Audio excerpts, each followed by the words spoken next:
आत्ताच या घटनेबाबत विस्तृत निवेदन आमचे नेते दिवे साहेबांनी आपल्याला दिलं आहे। ही संपूर्ण घटना अतिशय गंभीर आहे आणि निवडणुकीदरम्यान दारूचा वापर होणं किंवा दारू सापडणं हे अतिशय गंभीर अशी गोष्ट आहे आणि भारतीय जनता पार्टीचा उमेदवार म्हणून मी याचा निषेध करतो। परंतु ही जे काही काल नाटक झालेलं आहे हे आर्वी विधानसभेतल्या मतदारांना नवीन नाही आहे।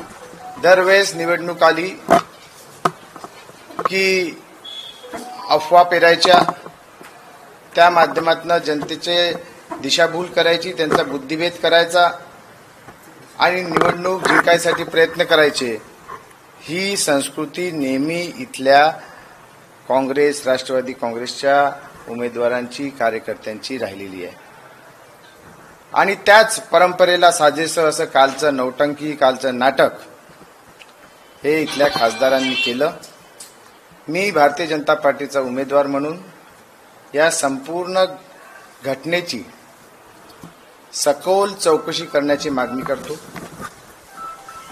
हे प्रकरण भारतीय जनता पार्टीला बदनाम करण्यासाठी, भारतीय जनता पार्टीच्या उमेदवाराला बदनाम करण्यासाठी, भारतीय जनता पार्टीच्या मतदारांना भ्रमित करण्यासाठी रचला गेलाय आणि त्यातलं खरं खोटं हे जनतेसमोर आलं पाहिजे। या संपूर्ण प्रकरणाची निष्पक्षपणे चौकशी संबंधित यंत्रणेतर्फे करण्यात यावी आणि त्यातून जे खरं आहे ते जनतेसमोर आणण्यात यावं ही मागणी मी करतो। ज्या पद्धतीने राजकारणामधली साधन सुचिता बाजूला सारून, नैतिकता बाजूला सारून आपण हारत आहेत हे दिसल्यावर, पायाखालची वाळू सरकल्यामुळे जशा पद्धतीचं राजकारण या ठिकाणी विरोधी पक्षाकडनं होत आहे त्याचा बुरखा फाटला पाहिजे, सत्य समोर आलं पाहिजे। जनतेला काय आहे, काय सत्य आहे ते जनतेसमोर आलं पाहिजे, हीच मागणी मी या निमित्ताने करतो। 7 कट्ट्यामध्ये पैसे देखील होते असं देखील खासदारांचा आरोप तुमच्यावर आहे। माझा हाच सवाल आहे की त्या ठिकाणी दारू होती हे खासदारांना कळलं? ज्या पद्धतीने हे सगळं ते सांगतायत हा पूर्ण स्टेज प्लॅन असं वाटतं। दारू होती, पैसे होते, दारू पकडली तर पैसे का नाही पकडले?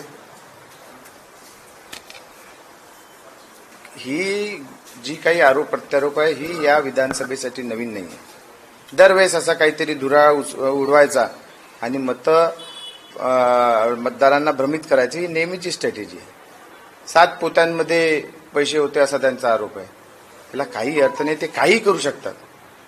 त्या संपूर्ण शेतामध्ये सोन्याचे हांडे दाडून टाकलेले आहेत असाही आरोप ते करू शकतात आणि सोन्याच्या कलदारांनी ते शेत पूर्ण खालून भरलेलं आहे असाही आरोप ते करू शकतात। काहीही करू शकतात। त्यांची मती गुंग झालेली आहे। आता काहीही करून साम दान दंडभेद करून ही निवडणूक जिंकायचं एवढंच त्यांना माहीत आहे आणि त्यासाठी त्यांनी आपली नैतिकता पूर्णपणे सोडलेली आहे।